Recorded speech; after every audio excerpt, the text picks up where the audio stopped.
Hoje nós vamos interromper os nossos estudos da Palavra de Deus, para nós fazermos aquilo que eu chamo de momento de aconselhamento. Aqui no nosso projeto nós teremos diversos momentos de aconselhamento. Nós vamos gravar hoje 2 vídeos de aconselhamento. Eu até peço desculpas para você, porque você já deve ter percebido que o nosso projeto tem vídeos curtos.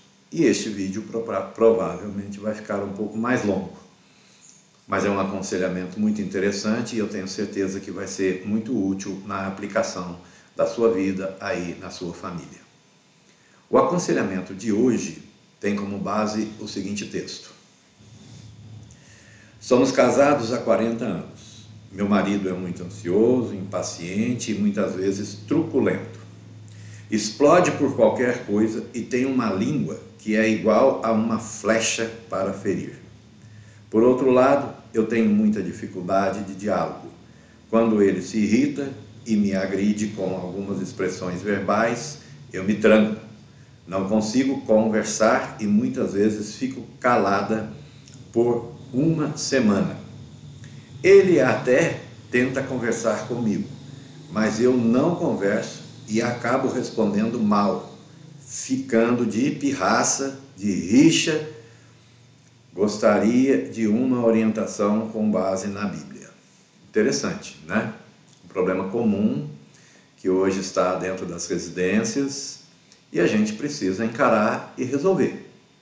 E com a orientação de Deus, do Espírito Santo, nós podemos sim encontrar sempre uma solução harmoniosa, no sentido de preservar a família sempre, porque a família, depois de Deus, é o organismo mais importante que nós temos aqui na Terra.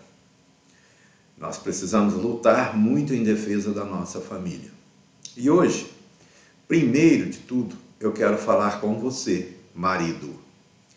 No próximo vídeo eu vou falar com você em cima deste mesmo tema, esposa. Vamos lá. O que a palavra de Deus diz sobre isso e o que nós podemos tirar de conselho da palavra de Deus para este tipo de situação? Marido, a orientação bíblica e prática seria focada em autodomínio, paciência e no cuidado com as palavras e atitudes, reconhecendo que você tem um papel fundamental na saúde emocional e espiritual do casamento. Aqui está o que você poderia considerar.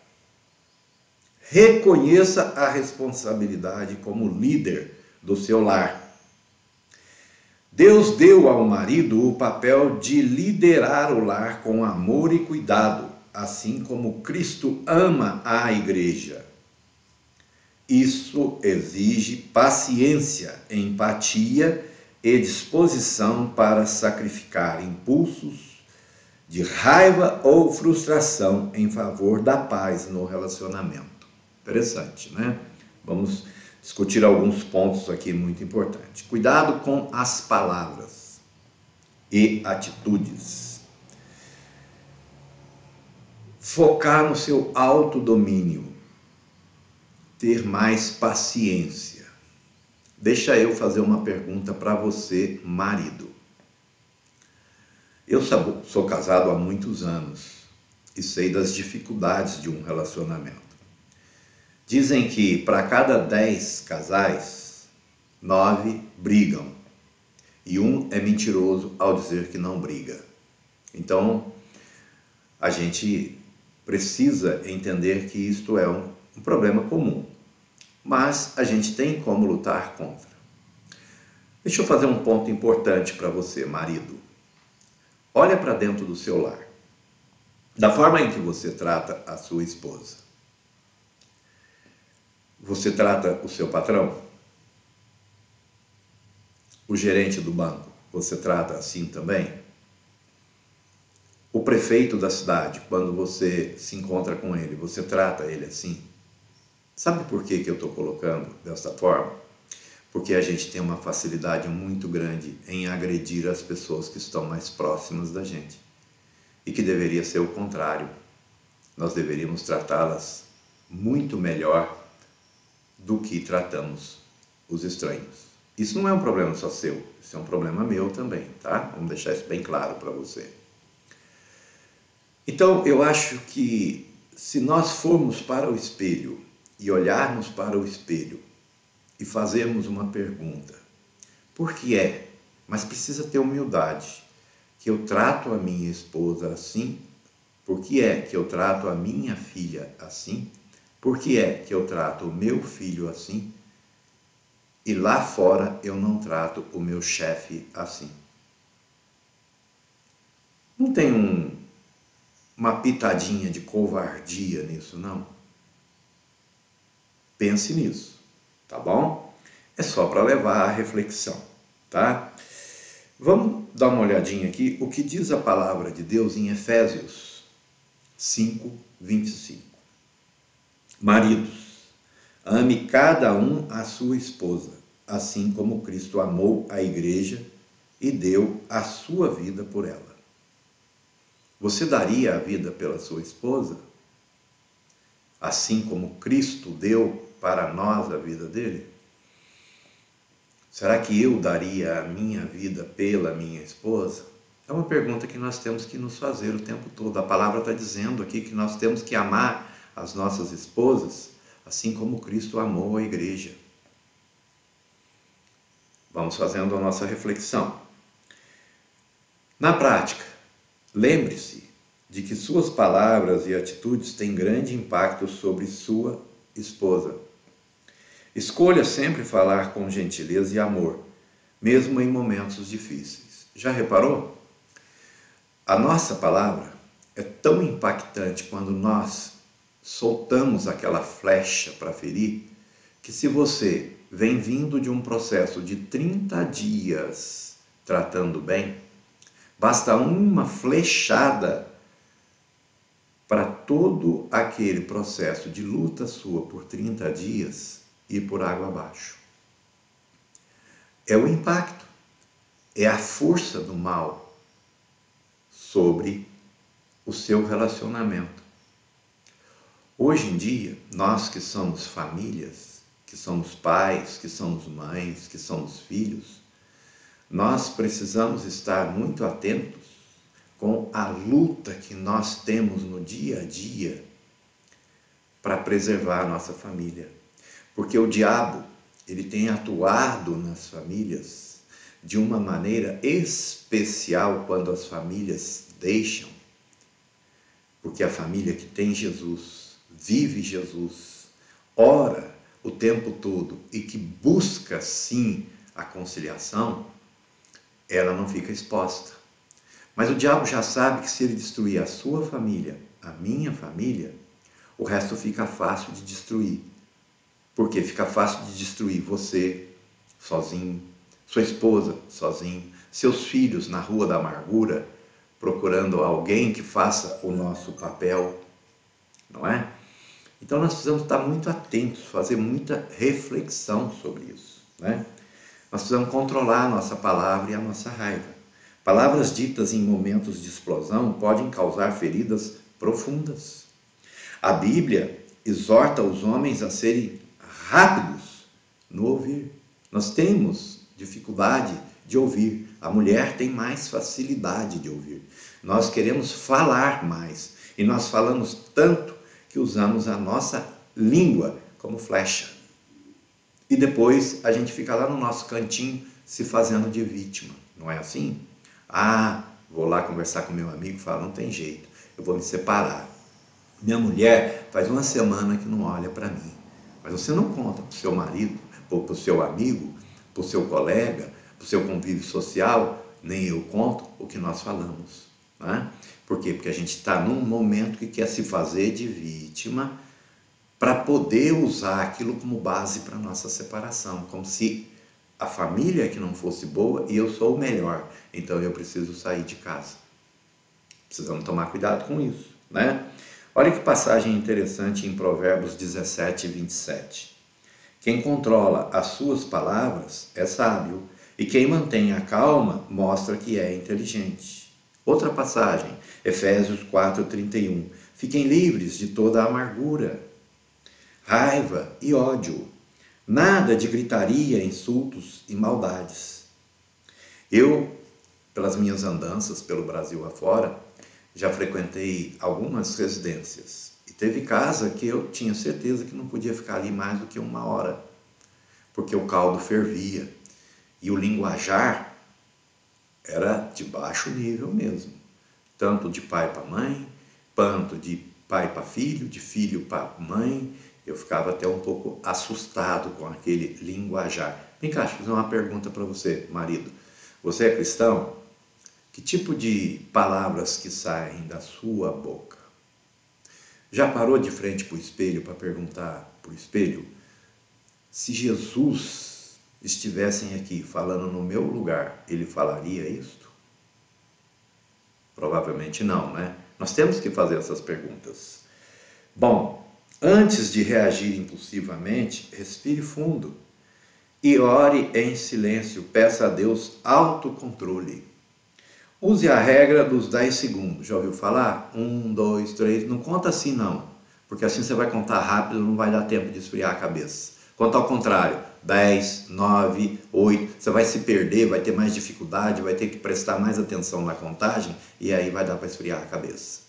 Legal? Vamos em frente. Espere antes de responder, especialmente em momento de irritação. Vai dar uma volta de bicicleta? Vai dar uma volta a pé? Sai um pouco, oxigena o cérebro, não fica ali dentro daquele ambiente a hora que você vê que você perdeu o controle ou vai perder. Cai fora, rapidinho. Agora, não vai para a rua, por exemplo, para o seu convívio social, passar num bar, beber e voltar para casa, porque aí vai voltar pior, né? Porque aí você vai voltar com a cabeça alterada e pronto, quem sabe até para fazer uma bobagem, né? Então, cuidado, tá? Nossa luta para defender a família não é contra os homens, não, viu? É contra as potestades. Deus não deixa você ver o que está aqui, ó, ao nosso redor. Porque se nós tivéssemos olhos e Ele permitisse que a gente enxergasse o que está ao nosso redor, a gente caía morto. Porque as potestades estão aqui, rondando. Onde Cristo está, não, ela vaza. Porque Cristo tem poder. Cristo não faz queda de braço com potestade. Cristo é Cristo. Cristo chegou, o bicho corre mesmo, acabou. Então toma cuidado com isso, tá? À medida em que você está caminhando pelo caminho errado, o bicho está andando do seu lado. Você está dando autoridade para ele, tá? Vamos lá. Quando perceber que magoou sua esposa, peça desculpas imediatamente. Por exemplo, eu reconheço que fui duro com minhas palavras. Isso foi errado. E peço perdão por ter te machucado. Coisa simples de fazer. E aí você vai dizer para mim, mas Ângelo, eu peço desculpa, mas ela não deixa eu nem chegar perto dela. Ela me trata mal, ela me xinga. Se abusar, ela é capaz até de jogar um objeto em mim depois que eu agrido ela verbalmente. Mas um motivo para você se autopoliciar e não agredi-la verbalmente. Porque você coloque-se no lugar dela. De repente, o que você falou para ela feriu tanto que ela vai sim demorar um tempo para recuperar. Mas no outro vídeo eu vou falar com ela sobre isso. Pode ficar tranquilo, tá bom? Pratique a paciência. O casamento exige paciência para lidar com as diferenças e os momentos difíceis. A impaciência muitas vezes agrava conflitos. Tem que ter um pouco de paciência. Olha que passagem bíblica interessante. Está lá em 1 Coríntios 13, 4 a 5. O amor é paciente e bondoso. Não é ciumento nem orgulhoso, nem vaidoso. Não é grosseiro, nem egoísta. Não fica irritado, nem guarda mágoas.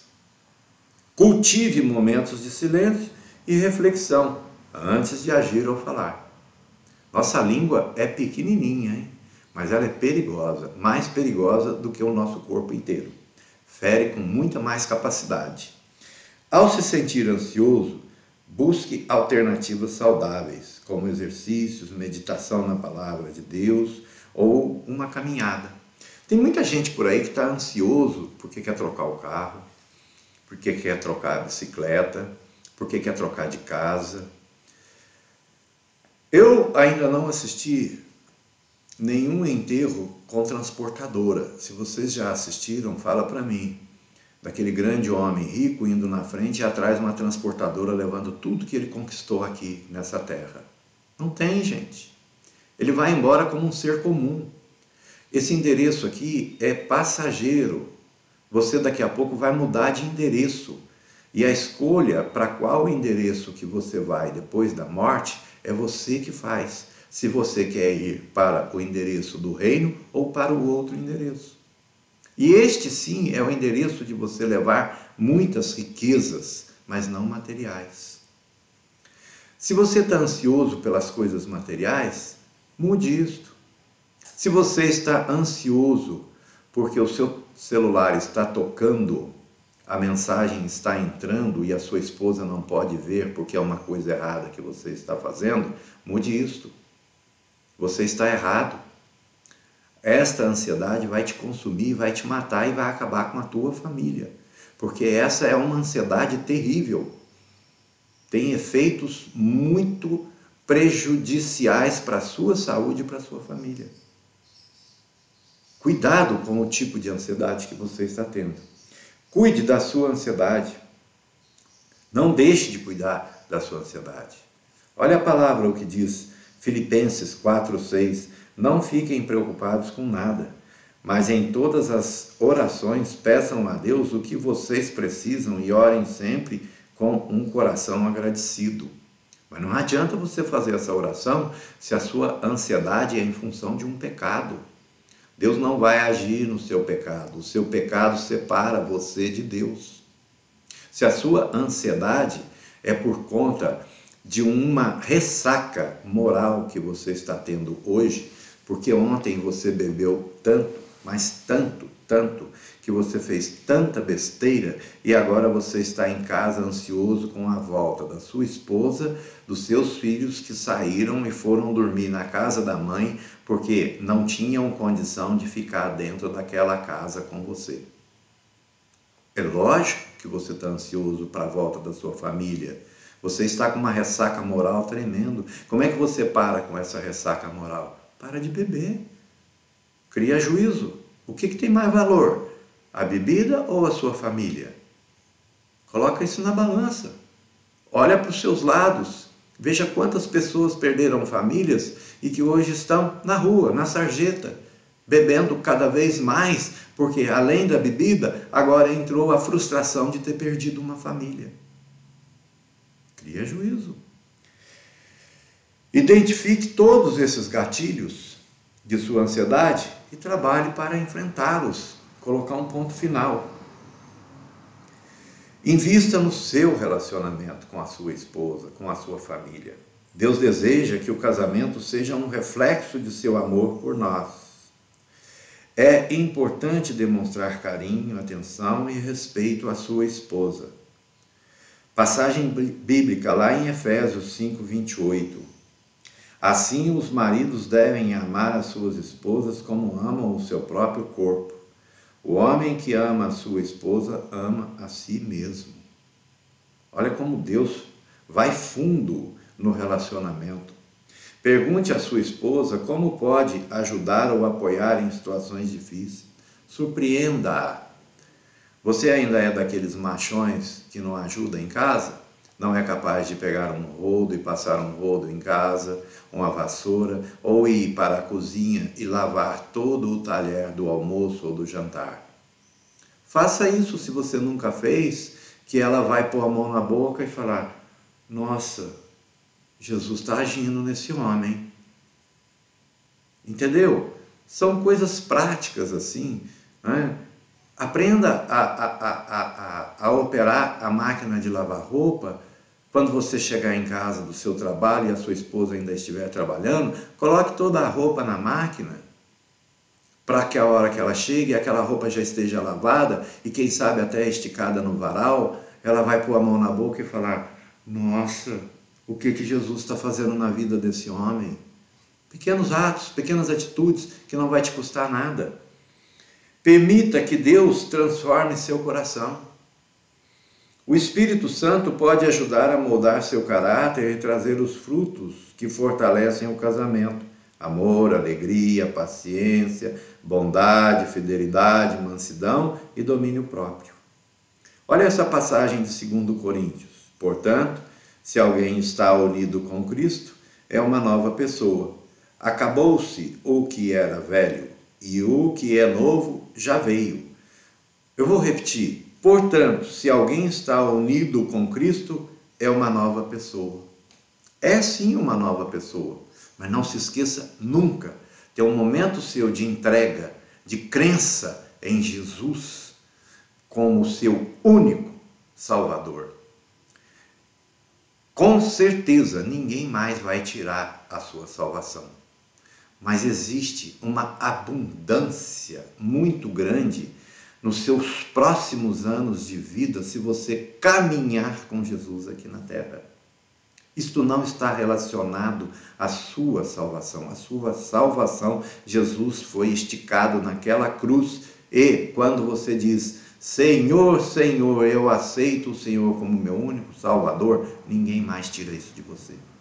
Não precisa você viver aqui na terra fazendo caridade a vida inteira para tentar conquistar a vida eterna, porque você não vai conquistar. Isso é uma consequência, porque quem vive com Jesus é sim pessoa do bem, caridosa, que olha para aqueles que estão precisando. Então, desfrute dessa grandeza, dessa riqueza que Jesus está dando para você quando você se associa a Ele. Leia a Bíblia diariamente. Eu vou insistir com vocês até a hora da minha morte. Eu só fui salvo pela Bíblia. 1835 páginas lidas da primeira folha à última. O dia que eu comecei a ler a primeira folha, eu era do mundo. O dia que eu terminei a última folha, eu era da minha família. É uma história que eu ainda vou contar para vocês com todos os detalhes em algum momento.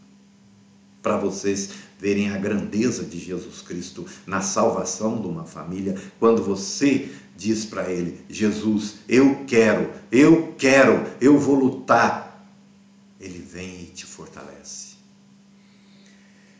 Você tem o poder de transformar o ambiente do lar por meio de sua liderança amorosa e paciente. Pratique o que eu estou te ensinando aqui, que os seus filhos rebeldes vão olhar para você e ver que você mudou. E aí você vai poder cobrar deles a mudança de uma forma inteligente, carinhosa, pelo seu próprio exemplo. Não adianta nada você começar a ler a Bíblia hoje e não mudar. Aí é pior, porque aí seus filhos vão falar, eu não quero esse Jesus para mim. Não, Deus me livre. Eles vão querer o Jesus do pai que mudou de atitude, que abandonou a namorada, que abandonou a bebida, que abandonou a mentira, que abandonou a conversa fiada com aqueles amigos que não acrescentam absolutamente nada na sua vida. E aí eles vão começar a olhar para você de uma forma diferente e você vai deixar um monstro de um legado, porque seus filhos serão de Cristo, seus netos serão de Cristo, seus bisnetos serão de Cristo, todos terão um comportamento completamente diferente do que aquele quando você olha para trás, talvez, dos seus pais, dos seus avós e dos seus bisavós, porque não eram de Cristo. Isto é conversão, entendeu? Então, marido, hoje é com você, tá? Se aceitar essas orientações com coração humilde e disposto, Deus pode restaurar a paz e o amor entre você, sua esposa, seus filhos, seus familiares.